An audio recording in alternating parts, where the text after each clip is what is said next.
नमस्कार मित्रों, मैं आराम हमारे YouTube चैनल आराम मैथ क्लासेस में आपका हार्दिक स्वागत करता हूँ। जैसा कि आपको पता है, हमारी क्लासें चल रही है, 9th की भी चल रही है, 8th की भी चल रही है और 10th की क्लासें भी चल रही है। आज हम पढ़ेंगे क्लास 9th में, जो कि हमने एक पॉइंट एक हम करा चुके हैं। आज हम बात करें नेक्स्ट प्रश्नावली में, जो हमारा टॉपिक है उसका नाम है अपरिमेय संख्या। ठीक है बच्चों, यदि बात करते हैं, हमारा जो टॉपिक चल रहा है के अंदर जो संख्या चल रही है, संख्या पद्धति चल रही है, हमारी फर्स्ट चैप्टर चल रहा है या अध्ययन फर्स्ट अध्याय अध्ययन फर्स्ट हमारा चल रहा है बच्चों। ठीक है बच्चों, इसमें हमारी क्या चल रही है, संख्या पद्धति। आज हम संख्या पद्धति में चलेंगे अपरिमेय संख्या लेके। कौन सी पढ़ेंगे? अपरिमेय अपरिमेय संख्याएं।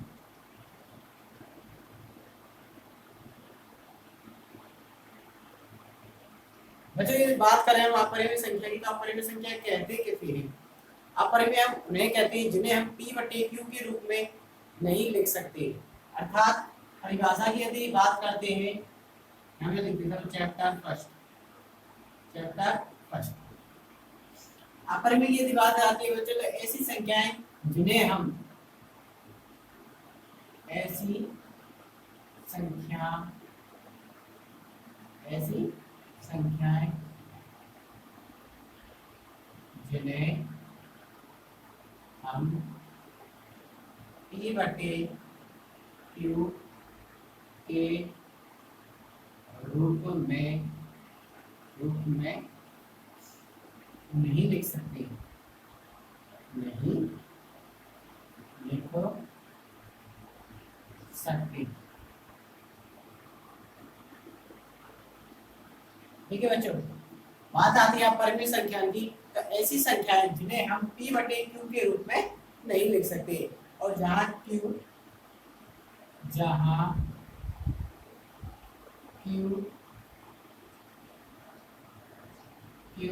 नॉट इक्वल टू क्या होगा बच्चों? 0। जहां q भी का होगा नॉट इक्वल टू 0। जैसे एग्जांपल की यदि बात करते हैं कि एग्जांपल कैसे होगा सर, तो देखिए एग्जांपल की यदि हम बात करते हैं, एग्जांपल की बात करते हैं जैसे कि √2 √3 और भी संख्या है, धीरे हम अभी निकाल लेते हैं।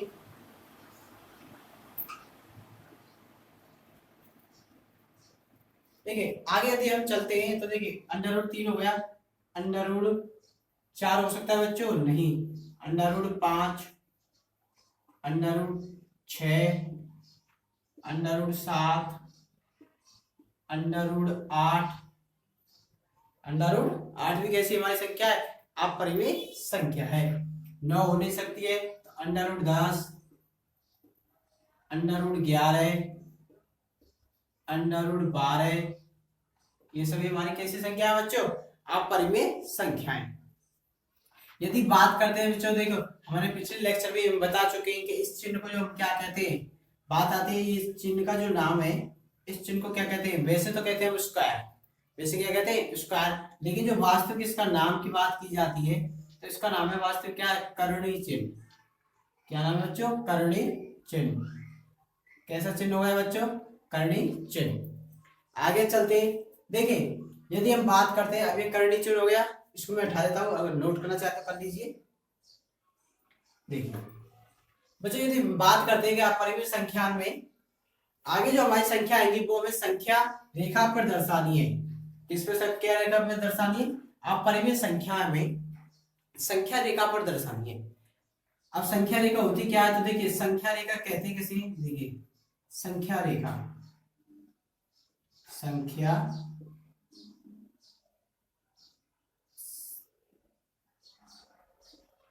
बच्चों यदि बात की जाए संख्या रेखा की, संख्या रेखा, तो देखिए संख्या रेखा हमारी ये संख्या होती है। इस प्रकार एक ध्यान लिखेंगे, ये ध्यान हम काटते हैं, थोड़ी सी कीड़ी बन चुकी है, तो देखिए ये हमने ध्यान काट ली, ध्यान हो गई, एक हमारी रेखा हो गई, हम कह सकते हैं ध्यान या रेखा, तो ये हमारी रेखा हो गई। यदि हम इस पर संख्याओं को प्रदर्शित करते हैं, क्या करते हैं बच्चों? संख्याओं को प्रदर्शित करते हैं, किस प्रकार? इस पर जैसे 0, इसके बाद में 1 2 3 3 4 5 6 7।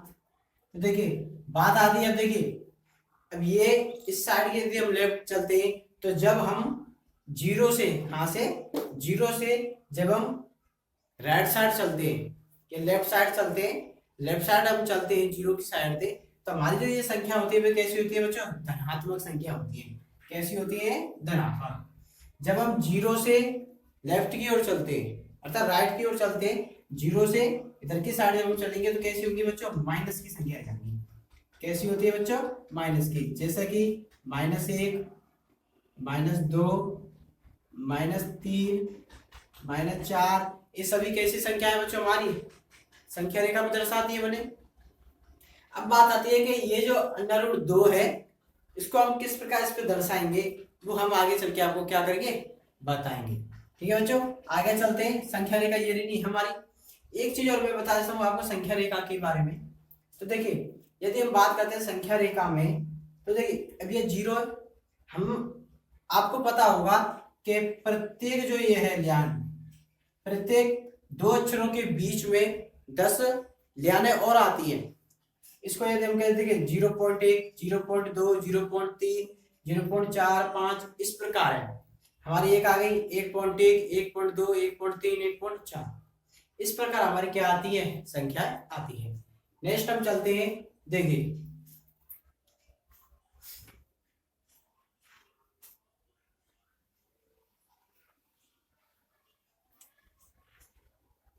अब देखिए बच्चों बात आती है कि ये जो संख्या है हमारी, इनको हमको क्या करना है कि दो डिवाइडों में भाग करना है। एक तो मान लें इकाई का भी अंक मिल जाए और दूसरा किसका मिल जाए, दहाई का। अर्थात हम कह सकते हैं, इससे पहले मैं आपको कुछ चीज एक फॉर्मूला बताता हूँ।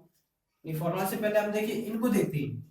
यदि हम बात करते हैं, देखिए संख्या की यदि हम बात करते हैं, जैसे कि हमारी संख्या है 2, ठीक है बच्चों, √2 है, या हम पहले नॉर्मली 2 लेके चलते हैं, तो ये 2 संख्या है। अब 2 को मैं किस प्रकार और लिख सकता हूं, आपको पता होगा, 2 को मैं लिख सकता हूं 1 + 1। 1 + 1 कैसा होता है बच्चों, 2, जो कि हमारे काम आएगा।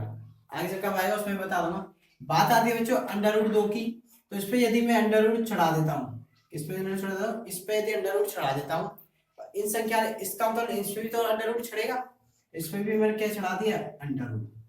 ठीक है बच्चों, आगे हम चलते हैं। इस प्रकार ऐसे मैं इसको भी तोड़ सकता हूँ, किसको, इसको, √3 को। √3 को यदि मैं 2 भागों में डिवाइड करता हूँ, कितने भागों में डिवाइड कर लिया बच्चों, 2 भागों में। 2 भाग में हमारे कैसे जाएंगे, देखिए अब √2 की बात करते हैं, इसको मैं लिख सकता हूं किस प्रकार के 2 + 1। 2 + 1 क्या होता है बच्चों, √3। इस प्रकार हम √3 को भी क्या करते हैं, इस के अंदर तोड़ सकते हैं। आगे बात करते हैं, देखिए √ किसकी, 4, इसकी बात करते हैं 5 की। तो देखिए √5 को यदि मैं नॉर्मल लिखता हूं तो किस प्रकार लिख सकते हैं, देखिए हमको पता है वैसे 2 + 2 + 1 क्या होता है बच्चों, 5। 2 + 2 + 1 क्या होता है, 5 होता है बच्चों। यदि मैं इस पे अंडर चढ़ा देता हूं, तो देखिए इस पे अंडर चढ़ा दिया, इस पे भी हम क्या चढ़ा सकते हैं, अंडर चढ़ा दिया, हो गया बच्चों। इस पे क्या चढ़ा दिया, अंडर। इस प्रकार में √5 को इस डिवाइड में तोड़ सकता हूं। लेकिन हम क्या चाहिए, 2 के उसमें चाहिए, तो 2 के में हम किस प्रकार लिख सकते हैं, उसमें भी हम लिख सकते हैं किस प्रकार, इस प्रकार। देखिए यदि हम बात करते हैं इस प्रकार और लिख सकते हैं, इन दोनों को मैं एक ही जगह लिख देता हूं, अर्थात 4 + 1 क्या होता है बच्चों, 5। अब 2 भाग हो गए, यहाँ तो 3 थे, लेकिन हमने कहा था कि हमें कितने भागों में डिवाइड करना है, ओनली 2 डिवाइड, 2 भागों में। तो देखिए अब देखिए ये जो 2 है किसका होता है, 2 स्क्वायर किसका होता है, 2 का क्या होता है, 4। तो मैं इसको लिख सकता हूं, इस प्रकार लिख सकते हैं कि 2 का स्क्वायर + 1, 2 का स्क्वायर + 1 क्या हो गया बच्चों, 4 हो गया। आगे चलते इस प्रकार हम और को भी तोड़ेंगे। आगे आप बता दीजिए ऊपर से।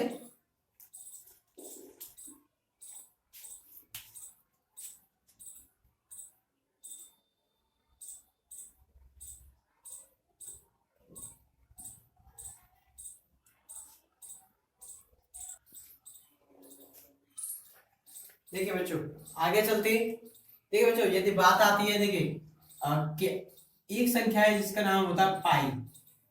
क्या पाई भी एक अपरिमेय संख्या है? हाँ बच्चों, पाई किसी संख्या है? अपरिमेय संख्या है। आप लिख सकते हैं कि पाई कैसी संख्या है? अपरिमेय, अपरिमेय संख्या। पाई कैसी संख्या बच्चों? अपरिमेय संख्या। ठीक है बच्चों, आगे चलते देखिए मैं संख्या तोड़ रहा था और भी तोड़ दी, 5 में तोड़ चुका हूं। बात आती है बच्चों 6 की। देखिए बच्चों यदि हम 6 को लिखना चाहें तो हम किस प्रकार लिख सकते हैं? 6 को मैं लिख सकता हूं तो 5 प्लस 1, 5 प्लस 1 कितना होता है बच्चों? 6। इस प्रकार हम 7 को यदि बात करते हैं बच्चों तो 7 को मैं किस प्रकार तोड़ना चाहूं तो देखिए 7 को ये चाहे तो हम एक एक के भाग में डिवाइड कर सकते हैं। किस प्रकार? देखिए 3 प्लस 3 प्लस 1, 3 प्लस 3 प्लस 1 कितना होगा बच्चों? 7। या फिर और तरीका जोड़ना चाहते हैं, देखिए 2 प्लस 2 प्लस 2 प्लस 1 कितना होता है बच्चों? 7। बात करते हैं 8 की तो देखिए 8 को मैं 4 प्लस 4 भी लिख सकते हैं। क्या होता है? 8। लेकिन और दूसरी डिवाइड से यदि हम बात करते हैं तो देखिए मैं इस प्रकार इसको भी लिख सकता हूँ 3 प्लस 1, 3 प्लस 1 कितना होता है? 8। बात करते हैं बच्चों 9 की तो देखिए 9 को हम लिख सकते हैं 8 प्लस 1 कितना होता है? 9। ठीक है बच्चों, आगे चलते हैं। अब देखिए इसमें एक चीज और है, आपको मैं बताता हूँ कि क्या अंडर रूट जो ये है अंडर रूट 4, अंडर रूट 4 जो है क्या ये एक परिमेय संख्या होगी? सॉरी अपरिमेय नहीं। क्यों? क्योंकि हम जानते हैं अंडर रूट 4 का जो वर्गमूल होता है कितना होता है बच्चों? 2। प्लस का 2 भी होता है और माइनस के 2 भी होता है। ये जो दोनों मान आते हैं वो इनके इसमें क्या होते हैं? प्लस और माइनस के होते हैं। आगे चलते हैं तो देखिए यदि आगे की बात की जाती है, देखिए एक वो आती है इसमें अब जिसको हम कहते हैं पाइथागोरस प्रमेय।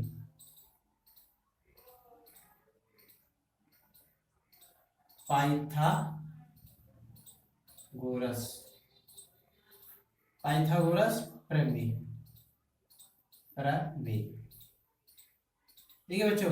बात करते हैं पाइथागोरस प्रमेय की तो क्या होती है तो देखिए पाइथागोरस प्रमेय में जो होता है बच्चों एक फॉर्मूला है जिसका जो इसका फॉर्मूला जो होता है वो होता है सूत्र जो है, देखिए सूत्र हमारा क्या होगा इसका पाइथागोरस प्रमेय का के कर्ण का स्क्वायर अर्थात हिंदी में लिखता हूं कर्ण का जो स्क्वायर होता है बच्चों, कर्ण का स्क्वायर यानी कि कर्ण बराबर जो होता है वो तो बच्चों लंब का स्क्वायर प्लस आधार का स्क्वायर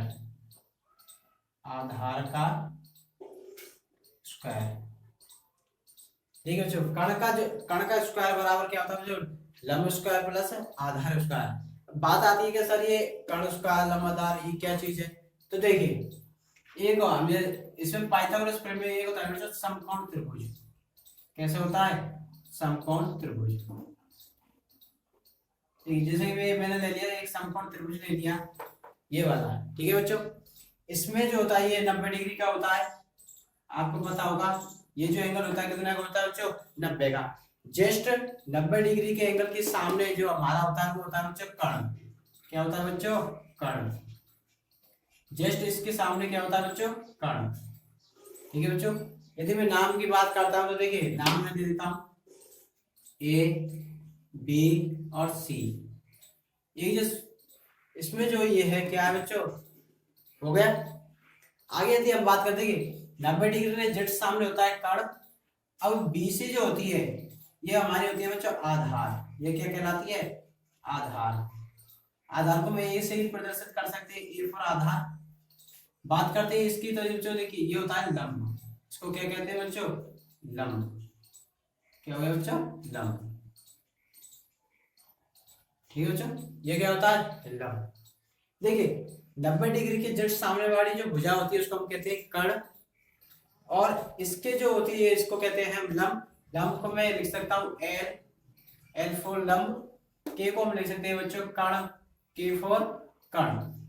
ठीक है बच्चों, ए फॉर आधार हो गया। ये हमारा होता है कैसा? समकोण त्रिभुज होता है। कैसा होता है? समकोण त्रिभुज। समकोण त्रिभुज, समकोण त्रिभुज। ठीक है बच्चों, समकोण त्रिभुज होता है। बात करते हैं कि सर वो कैसे होगा, तो देखिए यदि हम बात करते हैं कर्ण की, ठीक है बच्चों, कर्ण हमारे क्या है? AC, अर्थात हम कह सकते हैं कि AC बराबर जो हमारा क्या होता है बच्चों? देखिए AC बराबर है हमारी कौन सी? BC या AB। AB प्लस क्या होता है? BC। ठीक है, AC बराबर हमारी भुजा होती है AB प्लस BC। अब हम इन दोनों साइड में क्या करेंगे बच्चों? वर्ग करते हैं। दोनों साइड में स्क्वायर करने पर या वर्ग करने पर, दोनों तरफ वर्ग करने पर। ठीक है बच्चों, यदि हम दोनों तरफ क्या करते हैं? वर्ग कर देते हैं, तो देखिए इसका वर्ग क्या हो जाएगा? यानी AC का स्क्वायर बराबर, इनका भी वर्ग करेंगे, देखिए AB का स्क्वायर प्लस BC का स्क्वायर प्लस BC का स्क्वायर। बात बच्चों यदि आगे की आती है तो देखिए अब जब यहाँ से किसी संख्या से हम रूट उठाते हैं या स्क्वायर उठाते हैं, स्क्वायर जब उठाते हैं तो सामने वाली संख्या पे क्या चढ़ जाता है बच्चों? Under root. AC बराबर क्या आ जाएगी बच्चों?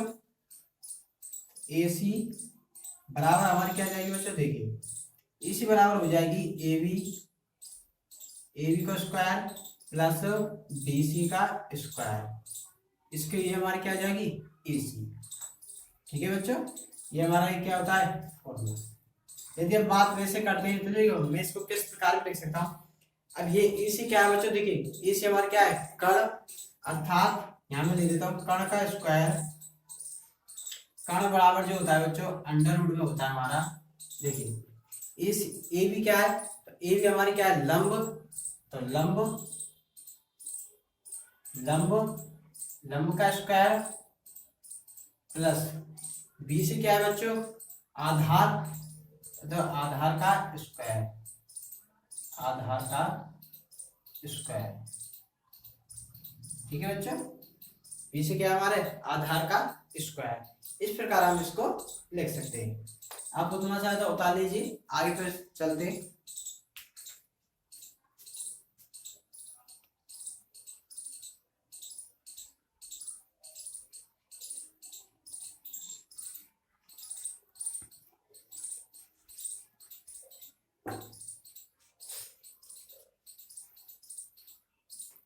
स्क्रीनशॉट लीजिए या फिर उतार लीजिए।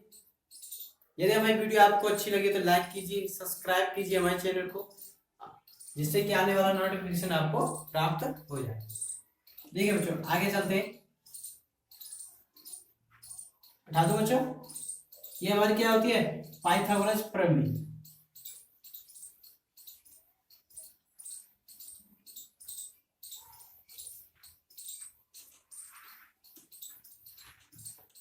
बच्चों हम अगले बात करते हैं संख्याओं की। तो देखिए हम अगले लेक्चर में हम पढ़ेंगे कि किस प्रकार के क्वेश्चन है आपके में कि अंडर रूट दो को संख्या रेखा पर प्रदर्शित करना। संख्या रेखा पर